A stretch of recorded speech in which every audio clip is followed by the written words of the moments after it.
Jedáleň 21. storočia priniesla na výstavu ukážky modernej školskej kuchyne, ktorá varí efektívne a z lokálnych surovín. Združuje výrobcov techniky a moderných potravín.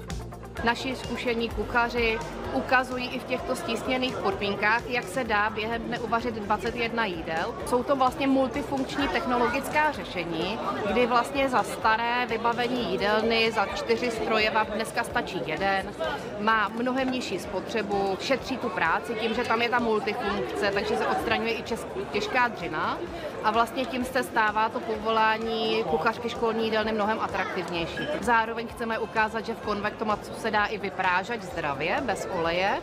A pak tady máme i novou moderní surovinu, což je hrachový extrakt a i z ní vaříme 3 pokrmy. Mnohí sa tu presvedčili, že napríklad aj ryba zo školskej jedálne môže chutiť výborne.